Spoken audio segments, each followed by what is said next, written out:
हे guys, welcome lecture number 9 में। और इस लेक्चर में हम लोग पाइथन की कुछ इंपॉर्टेंट चीज़ों को समझने वाले हैं, जैसे मल्टी कमेंट कैसे करें, एस्केप कैरेक्टर के बारे में देखने वाले हैं, स्ट्रिंग फॉर्मेटिंग करने वाले हैं कैसे होती है, पास स्टेटमेंट का यूज़ देखने वाले, इंडेंटेशन क्या है ये देखेंगे, और यूज़र से इनपुट किस तरीके से लें, तो ये ऐसा हम देखने वाले हैं। तो सबसे पहले हम बात कर लेते हैं मल्टी कमेंट की। देखिए, मैंने आपको बताया था कि कमेंट में पाइथन में किस तरीके से कमेंट करते हैं। हम हैश लगा देते हैं और उसके बाद हम कुछ भी लिखते हैं तो ये कमेंट माना जाता है। पाइथन इसको अनरीडेबल मानेगा और इसमें किसी भी तरीके का कोई एरर आपको शो नहीं करने वाले। ये मैंने रन करा के दिखा दिया, किसी भी तरीके का कोई एरर नहीं शो करने वाला है। लेकिन मान लीजिए ऐसे मैंने पूरी कोई 10 लाइनें अगर मैंने यहाँ पे लिखी हुई है, यहाँ पे मैंने 10 लाइनें लिखी हुई है, तो क्या आप हर लाइनों के आगे हैश लगाएंगे क्या? नहीं। तो इसके लिए आप क्या करोगे? मल्टी कमेंट करोगे। तो आपको क्या करना होगा? इसके लिए आपको यहाँ पे 3 टाइम सिंगल कोट आपको लगाना पड़ेगा, 1 2 3 ये, और उसके बाद एंटर। क्लोज कैसे आपको करना पड़ेगा? यहाँ पे आओ, इसको आपने ओपन किया तो इसको क्लोज भी करना होगा। कैसे? वही 3 टाइम सिंगल कोट लगा के। देखिए, मैंने आपको एक चीज और बताई थी पाइथन में कि आप चाहे सिंगल कोट यूज करें चाहे डबल कोट यूज करें, बात एक ही है। तो ये सिंगल कोट की जगह डबल कोट भी यूज करते हो 3 टाइम, यानी कि ऐसे ये 3 टाइम अगर डबल कोट भी इस्तेमाल करोगे तब भी एक ही बात है। तो ये देखिए, ये क्या हुआ, ये इसका कलर चेंज हो गया और ब्राउन हो गया, तो ये मल्टी कमेंट हो गया। अब ये किसी भी तरीके का कोई एरर थ्रो नहीं करने वाला है। ऐसा मैं आपको दिखा देता हूँ। अगर मैं यहाँ से हटा देता हूँ और इसको भी मैं हटा देता हूँ तो ये एरर ही थ्रो करने वाला है। ये देखो, और देखो, अगर आप विजुअल स्टूडियो कोड यूज कर रहे हैं, पाइथन आईडी अगर आप ये यूज कर रहे हैं विजुअल स्टूडियो कोड, तो इसमें आप कैसे कर सकते हो? आपको ये सिलेक्ट करना है पूरी तरह से और यहाँ पे अब आप ट्रिपल कोट लगाओ। ये देखिए, अपने आप ओपन क्लोज होता जा रहा है। उसके बाद देखिए, मैं यहाँ पे कुछ भी लिखता हूँ, ये कुछ भी रीड नहीं करने वाला। सॉरी, ज़्यादा चला गया। अब यहाँ पे कुछ भी रीड नहीं करने वाला। इस तरीके से आप मल्टी कमेंट कर सकते हो। ओके, अब बात करते हैं एस्केप कैरेक्टर्स की, कि एस्केप कैरेक्टर्स क्या होते हैं। सबसे पहले मैं आपको कुछ प्रिंट करके दिखा देता हूँ और मैं यहाँ पे लिख देता हूँ my name is Udemy. Okay, तो मैंने इस तरीके से लिख दिया। और एक और चीज़, आई एम फ्रॉम दिल्ली, ये मैंने लिख दिया और मैं इसको रन कराता हूँ। ये देखिए, इसको मैं थोड़ा ऊपर कर लेता हूँ। यहाँ पे क्या आ रहा है कि माई नेम की स्पेलिंग गलत है, sorry. My name is Udemy and I am from Delhi, ये लिखा रहा है। मैं चाहता हूँ कि माई नेम इज उडेमी एक लाइन में है और आई एम फ्रॉम दिल्ली ये नेक्स्ट लाइन से नीचे प्रिंट हो। तो उसके लिए मेरे को क्या करना पड़ेगा? मैं आई एम फ्रॉम दिल्ली, इसको मैं यहाँ से Ctrl+X करके कट कर लेता हूँ और नीचे एक और प्रिंट स्टेटमेंट लगा लूंगा और वहां पे मैं प्रिंट करूंगा। लेकिन ऐसा भी आप कर सकते हो, लेकिन इससे क्या है कि आप एक एस्केप कैरेक्टर लगा के इस चीज से आप बच सकते हो और अपनी जो जिंदगी है वो आसान कर सकते हो। कैसे? आपको यहाँ पे क्या लगाना होगा? /n लगाना होगा। /n का मतलब है नेक्स्ट लाइन। अब देखिए, ये जो /n मैंने यहाँ पे लगा दिया, अब /n के बाद जितनी भी चीजें आने वाली है ना, ये आपको नेक्स्ट लाइन के अंदर प्रिंट करके देगा। ये देखो, ये देखो, यहाँ पे आपको नेक्स्ट लाइन में प्रिंट करके दे रहा है।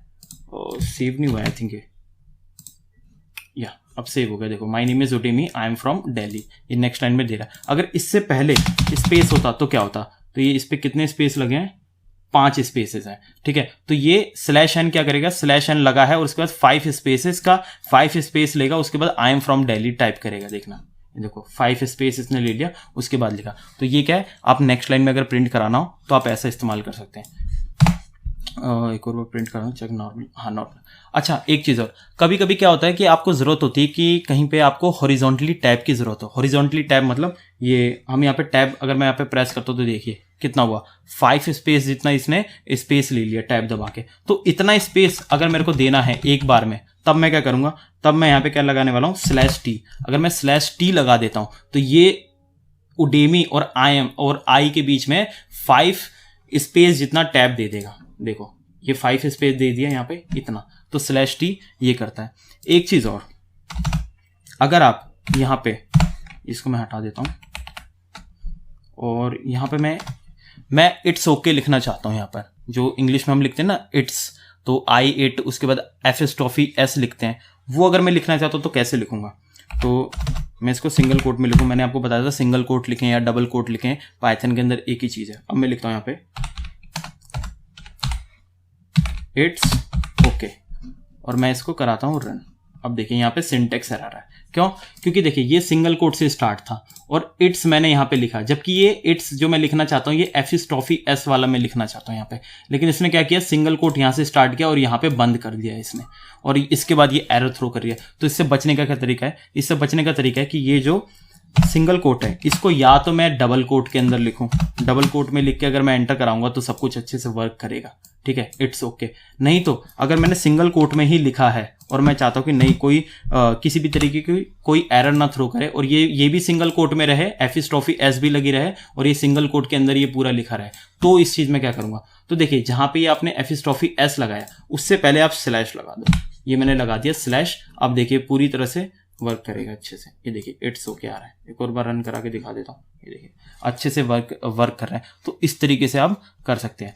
एक चीज और, एक है /b, वो बैक स्पेस के लिए यूज में होता है। देखिए मैं चाहता हूं कि देखिए इसके बीच में अगर मैं /b लगा देता हूं तो ये क्या करने वाला है, देखिए ये /b जहां लगा है उससे पहले जो भी कैरेक्टर होगा ना, कोई एक कैरेक्टर, या तो वो स्पेस हो सकता है, कोई स्पेस हो सकता है, और कि इससे पहले क्या है एस है, यहां पे अगर स्पेस होता तो ये क्या करता /b, तो ये इस स्पेस को खत्म कर देता। जहां /b यूज है उससे पहले स्पेस है तो ये स्पेस को खत्म कर देगा। देखना ये देखो इट्स ओके आ गया। अगर मैं यहां से इसको हटा देता हूं तो /b से पहले क्या है एस है, तो ये एस को हटा देगा। ये देखिए इट ओके आ गया इस तरीके से। तो ये थी बात एस्केप कैरेक्टर की। अब बात करते हैं स्ट्रिंग फॉर्मेटिंग की, कि स्ट्रिंग फॉर्मेटिंग हम कैसे कर सकते हैं। मैं काम करता हूं, मैंने यहां पे लिखा name equal to double quotes के अंदर मैंने लिख दिया उडेमी, और एज में मैं लिख देता हूं 56, चलो यार 18 मान लेते हैं, ठीक है। और मैं यहाँ पे प्रिंट करता हूं। क्या मैं प्रिंट करना चाहता हूं, देखिए मैं आउटपुट जो चाहता हूं वो पहले मैं लिख लेता हूं, उसके बाद मैं आपको समझाता हूं। मैं यहाँ पे चाहता हूं कि आउटपुट ऐसा है, my name is Demi and my age is 18। मैं ऐसा आउटपुट चाहता हूं इस तरीके से, लेकिन ये ऐसा आउटपुट आना चाहिए, यानी कि मैं यहाँ पे अगर नेम लिखूं तो ये नेम कहाँ से उठा ले, यहाँ से उठा ले, जहां भी जो भी यहाँ पे नेम दिया गया ये सीधे वो उठा के यहाँ पे लिखे, और जो एज यहाँ पे लिखी है वो यहाँ पे एज आ जाए 18 की जगह इस तरह। तो वो मैं कैसे करूंगा वो मैं आपको दिखाता हूँ। तो इसके करने के 3 तरीके हैं, इसको हम स्ट्रिंग फॉर्मेटिंग बोलते हैं। तो मैं आपको पहला तरीका बताता हूँ। देखिए आपको क्या करना है, यहाँ पर ये जो मैंने यहाँ पे लिखा है इसको हटा के मैं कर्ली ब्रेसेस यहाँ पे लगा देता हूँ, और 18 है इसको भी हटा के मैं कर्ली ब्रेसेस लगा देता हूँ। और उसके बाद सबसे आखिर में जहां ये डबल कोट्स आपने खत्म किया है, डबल कोट्स लगाओ या सिंगल कोट्स लगाओ, बात एक है, उसके बाद मैं लिख देता हूँ डॉट और फॉर्मेट मैंने लगा दिया। अब यहाँ पे मेरे को क्या डालना है, ये जो नेम वेरिएबल है ना ये डालना है, और उसके बाद यहाँ पे क्या डालना है, इधर मेरे को एज डालनी है। तो मैं यहाँ पे पहले मैं नेम लिख देता हूँ, उसके बाद कोमा लगा के मैं एज लिख देता हूँ। तो अब देखिए अब यहाँ पे कैसा आएगा, माई नेम इज उडेमी, जो कि यहाँ से इसने नेम जो है ये उठा लिया और बाद में यहाँ पे रेफर कर दिया इसको, ठीक है। एंड माई एज इज, यहाँ पे बाद में एज मैंने दी था तो एज को उठा के यहाँ पे डाल देगा इसके अंदर। तो देखना ये देखिए, अरे my name is Udemy and my age is 18 हटा के मैं 20 कर देता हूँ, तो भी देखना ये देखो 20 अच्छे से वर्क कर रहा है सब कुछ इस तरीके से। तो एक तरीका तो ये था, आप इस तरीके से करते हो। दूसरा क्या कर सकते हो आप, ये कर्ली ब्रेसेस के अंदर ही आपको यहाँ पे जो भी वेरिएबल डालना है वो डाल दो। मैंने यहाँ पे डाल दिया नेम और यहाँ पे मैं डाल देता हूँ एज, लेकिन ये वर्क नहीं करेगा। ये देखो यहाँ पे इस चीज के लिए आपको क्या करना पड़ेगा, स्टार्टिंग में आपको F लगाना पड़ेगा। F मतलब फॉर्मेट। अब इसका फॉर्मेट हो चुका पूरी तरह से चेंज, और मैं यहाँ पे करके देखता हूँ और रन कराता हूँ मैं। ये देखो my name is Udemy and my age is 12, ये अच्छे से वर्क कर रहा है। इस तरीके से आप कर सकते हैं। और एक और तरीका है तीसरा, जिसको मैं प्रेफर तो नहीं करता बट बताना तो खैर पड़ेगा ही आपको। ये देखो यहाँ पे इतने से एरिया में मेरे को चाहिए नेम और यहाँ पे चाहिए एज, ठीक है। तो मैं क्या करता हूँ, नेम मेरे को यहाँ पे चाहिए, इससे पहले मैं कोमा लगा लेता हूँ और यहाँ भी कोमा लगा लेता हूँ। देखिए मैं आपको बोल रहा हूँ पहले आप आउटपुट लिख लेना, उसके बाद करना। ये एक अच्छी प्रैक्टिस है। स्टार्टिंग में आप ऐसे करोगे, लेकिन बाद में जाते जाते जब आप अच्छे से प्रैक्टिस करना सीख जाओगे ना कि किस तरीके से स्ट्रिंग फॉर्मेटिंग करनी है, तो आपको ये जैसे मैं लिख रहा हूँ ना यहाँ पे, पहले मैंने आउटपुट लिख दिया, उसके बाद मैं यहाँ पे कोमा वगैरह लगा रहा हूँ, ऐसा आपको करना नहीं पड़ेगा। ये initial as a beginner level पे ऐसा करना सही रहेगा। तो मैंने यहाँ पे लगा दिया एक कोमा, और इसके बाद देखो मैं क्या करने वाला हूँ, माई नेम इज, ये इतना मैं एक जगह पे मैं डाल देता हूँ, यहाँ पे मैं डाल देता हूँ double quotes, my name is, ये इतना एक स्ट्रिंग खत्म हो जाएगा। उसके बाद नेम स्टार्ट होगा, नेम कहाँ से, वहां से उठा लेगा उडेमी, ठीक है। और इसको एंड माई एज इज, ये इतना मैं एक स्ट्रिंग फॉर्मेट के अंदर मैं डाल देता हूँ, ठीक है। तो अब क्या हुआ, माई नेम इज, और यहाँ पे कोमा लगा है, फिर यहाँ पे, और ये वेरिएबल को रेफर कर रहा है, देखो देखो वेरिएबल को ये रेफर कर रहा है, तो यहाँ से उडेमी उठा लेगा। एंड माई एज इज, तो एज किसको, ये यहाँ पे एज को रेफर कर रहा है, तो ये वो वहां से उठा लेगा। तो मैं उडेमी की जगह यहाँ पे ये डाल देता हूँ, थोड़ा सा चेंज करना भी ज़रूरी होता है, 45 डाल देता हूँ। अब देखते हैं, ये देखो आ रहा है यहाँ पे my name is Udemy, Udemy 323, ये इसीलिए इतना इस मिक्स आ रहा है क्योंकि ये स्ट्रिंग है, और माई एज इज 45 यहाँ पे दिखा रहा है। इस तरीके से आप फॉर्मेटिंग कर सकते हो, ये 3 तरीके हैं। तो आपको जो भी तरीका सही लगता है ना, आप वो इस्तेमाल करो। देखिए अब बात करते हैं इंडेंटेशन की, कि इंडेंटेशन क्या होता है। मैंने यहाँ पे एक प्रिंट स्टेटमेंट लिख दी, और यहाँ पे मैंने डबल कोट्स में कुछ भी लिख दिया, मैंने हाई लिख दिया, और मैं यहाँ पे इसको रन कराता हूँ, तो यहाँ पे प्रिंट हो गया। लेकिन अगर मैंने प्रिंट से पहले कोई कुछ स्पेस दिया होता और अब मैं प्रिंट कराता हूं, तो देखना यहाँ पे एरर आ रही है। और ये क्या एरर आ रहा है, अनएक्सपेक्टेड इंडेंट, और इससे पहले क्या आ रहा है, इंडेंटेशन एरर। इंडेंटेशन एरर क्या होती है, देखिए पाइथन के अंदर अननेसेसरी जो स्पेस होता है, अगर वो हम दे देते हैं तो पाइथन में एरर आती है। मैंने प्रिंट से पहले स्पेस दे दिया है, तो ये स्पेस यहाँ पे जो आया है, ये इसको इंडेंटेशन कहते हैं, इसीलिए एरर थ्रो करता है। ऐसा किसी भी लैंग्वेज में नहीं है। जैसे अगर मैं C++ या जावा की अगर मैं बात करता हूँ, तो वहाँ पे ऐसा कुछ भी नहीं है, लेकिन पाइथन में ऐसा है, इसीलिए हम पाइथन को यूज़ करते हैं, तो किसी IDE का यूज़ करके हम करते हैं। बाकी कोई भी अगर प्रोग्रामिंग लैंग्वेज होती है, आप उसको नोटपैड में भी करो, कोई दिक्कत नहीं है, लेकिन पाइथन के लिए आपको कोई ना कोई IDE यूज़ करनी पड़ती है, वरना इंडेंटेशन का प्रॉब्लम होता ही रहता है। तो इंडेंटेशन यही होता है। ओके, अब बात करते हैं यूज़र से इनपुट लेने की, कि देखिए हम यूज़र से कैसे इनपुट ले सकते हैं। मैं यहाँ पे एक काम करता हूँ, मैं एक x लेता हूँ, x की वैल्यू मैं 23 रख देता हूँ, और y की वैल्यू मैं 45 रख देता हूँ, और मैं यहाँ पे प्रिंट करता हूँ x, y, और x और y की मेरे को वैल्यू प्रिंट करके देगा। ये देखिए 23, 45। मान लीजिए अब मेरे को इसकी वैल्यू चेंज करनी है, तो मैंने 48 मैंने करके और यहाँ पे रन करा दिया इस तरीके, तो अब वैल्यू चेंज है। तो क्या कोई ऐसा तरीका नहीं है कि मैं टर्मिनल के अंदर से इन वैल्यूज को चेंज कर सकूं, यानी कि मैं जब मेरा कोड रन कर रहा है, मैं वहां पे जो x और y की वैल्यू है उसको मैं दूं, और उसके बाद ये जो मेरे पे आउटपुट आ रहा है x और y की वैल्यू मेरे को दे। तो ऐसा भी हम कर सकते हैं यूजर से इनपुट लेके। कैसे, मैं आपको दिखाता हूं। इसके लिए आपको क्या करना पड़ेगा, x एक वेरिएबल बना ले रहा हूं मैं, इक्वल टू, यहां पे मेरे को लिखना पड़ेगा एक कीवर्ड इनपुट, ठीक है। अगर आप पाइथन 3 यूज कर रहे हैं तो इनपुट है, और अगर पाइथन 2.7 या उससे बात की, यानी कि मतलब मेनली 2 की सीरीज अगर आप यूज कर रहे हैं पाइथन की, तो वहां पे रॉ इनपुट यूज करना पड़ेगा। लेकिन हम पाइथन यूज कर रहे हैं तो इनपुट, और उसके बाद आपको इसके अंदर पैरेंथेसिस लगाने के बाद, यानी कि इनपुट के बाद पैरेंथेसिस, और इसके अंदर आप डबल कोट्स या सिंगल कोट्स में कुछ भी आप लिख लो। जैसे मैं यहाँ पे लिख देता हूँ एंटर द नम। ये कोई ज़रूरी नहीं है, लेकिन आप ऐसा लिख दोगे तो पता चल जाता है कि हाँ, कि इनपुट अच्छे से वर्क कर रहा है, और वहाँ पे लिखा भी आएगा एंटर द नम ऐसा करके। तो मैंने एंटर द नम कर दिया, और उसके बाद मैं यहाँ पे प्रिंट करा देता हूँ किसको, एक्स को। तो अब देखिए यहाँ पे आ रहा है ना एंटर द नम, मैं डिलीट कर देता हूँ, ये देखिए अब देखो आ रहा है ना एंटर द नम। तो मैं यहाँ पे कोई मैं नंबर डाल देता हूँ, मैंने डाला 56, और उसके बाद एंटर, ये देखिए यहाँ पे 56 शो कर रहा है। तो सब कुछ अच्छे से वर्क कर रहा है। इसने क्या किया, ये जो इनपुट है यहाँ पे मेरे से, यहाँ पे क्या नाम है, आउट, जब मेरा प्रोग्राम रन कर रहा था तब मेरे से इसने नंबर मांगा, तो मैंने कोई नंबर डाला 56, तो मैंने 56 यहाँ पे डाला, तो ये 56 कहाँ स्टोर हो गया, जाके x में स्टोर हुआ, और फिर वो x मैंने यहाँ पे नीचे प्रिंट करा दिया।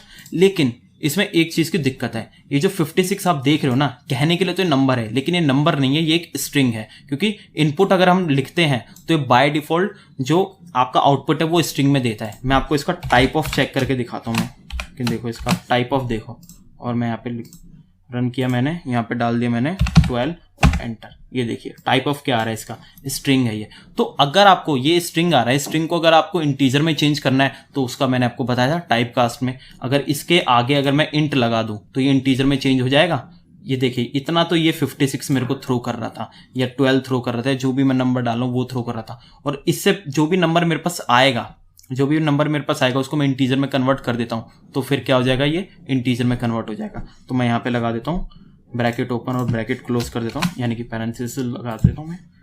यहाँ पर मैंने लिख दिया इंट, तो ये इंटीजर में अब कन्वर्ट होने वाला है। ठीक है, ये इंटीजर में कन्वर्ट हो जाएगा, और अगर मेरे को फ्लोट में कन्वर्ट करना हो तो फ्लोट में कन्वर्ट हो जाएगा ऐसे। अब मैं इसको कराता हूँ यहाँ पे रन, ये मैंने यहाँ पे लिख दिया 63 और एंटर, ये देखिए इंटीजर में आ रहा है। ओके, तो इस तरीके से आप यूजर से इनपुट ले सकते हैं। Okay, comment out. अच्छा, मान लीजिए मैं इससे पहले मैंने आपको बताया था, आई थिंक शायद कौन से लेक्चर में बताया था, मेरे को याद नहीं है ठीक से, लेकिन मल्टीपल हमें वेरिएबल्स को, अगर हमें मल्टीपल वेरिएबल्स से वैल्यूज लेनी तो हम क्या करते थे उसमें, तो मैंने ऐसे बताया था आपको x, y, z equal to में, अब यहाँ पे हम वैल्यूज दे देते थे, तो इस तरीके से मिल जाती थी। अब इस चीज़ को हम यहाँ पे कैसे करेंगे, यूजर से इनपुट लेके हम कैसे करेंगे, तो उसको हम देखने वाले हैं। तो सबसे पहले मैं x, y लगा लेता हूँ, मैं 2 वैल्यूज को यूजर से इनपुट लेने वाला हूँ, और यहाँ पे मैं लिख देता हूँ इनपुट। इनपुट लिखने के बाद मैं यहाँ पे लिख देता हूँ एंटर नम। ठीक है, और उसके बाद यहाँ पे आखिरी में मैं स्प्लिट लगा देता हूँ, और उसके बाद मेरे को यहाँ पे x और y की वैल्यू जो है वो ये शो करने वाला है। तो देखना आप, यहाँ पे मैंने डाला नम, एंटर नम पूछ रहा है, तो मैं यहाँ पे वैल्यूज डाल देता हूँ। मैंने डाला 25। अब आपको एंटर नहीं करना है वरना एरर आएगा। मैं एंटर करता हूँ, देखो एरर आ रहा है। तो आपको क्या करना है, आपको यहाँ पे पहला नंबर डालना है 25 और स्पेस देना है। उसके बाद आपको लिखना है 14 या कोई भी नंबर आप ले लो। उसके बाद आपको ये जो आउटपुट है वो सही देने वाला है, अदरवाइज ये आपको एरर ही थ्रो करेगा। लेकिन अभी भी वही सेम चीज़, जो ये पूरा का पूरा मैंने यहाँ से यूज़र से जो लिया है इनपुट, ये पूरी तरह से क्या है, ये 25 और 14 जो है वो स्ट्रिंग है, लेकिन आपको इंटीजर, फ्लोट या और भी किसी चीज़ में चाहिए, तो आप वो कैसे करेंगे। तो उसका करने का तरीका है कि आप पहले तो इसको एक और पैरेंथेसिस के अंदर क्लोज कर दो इस पूरे को। ठीक है, तो मैंने इसको सिलेक्ट करके मैं पैरेंथेसिस यहाँ से क्लोज, ओके, ओपन क्लोज मैंने कर दिया, तो ये हो गया। अब देखिए यहाँ पे स्टार्टिंग में मैं मैप लगा देता हूँ। मैप एक फंक्शन है, इसका हम यूज करते हैं। मैप मैं आपको बाद में बताऊंगा, इसीलिए मैं यहाँ पे सिर्फ अभी आपको कह रहा हूँ कि मैप आप यूज करो। इससे क्या है कि ये कन्वर्ट हो जाएगा इंटीजर में, लेकिन उससे पहले आप यहाँ पे इंट जरूर लगा देना और कोमा। ठीक है, मैप पैरेंथेसिस, इस पूरे पैरेंथेसिस के अंदर आपको ये लिखना है इंट कोमा इनपुट एंटर नम, उसके बाद स्प्लिट। अब मैं कराता हूँ रन। अब मैंने यहाँ पे कराया 25 स्पेस 36 एंटर। अच्छा एक मिनट, टाइप ऑफ भी चेक कर लेते हैं ना इसका, एक्स का ही चेक कर लेते हैं तो ही बहुत है।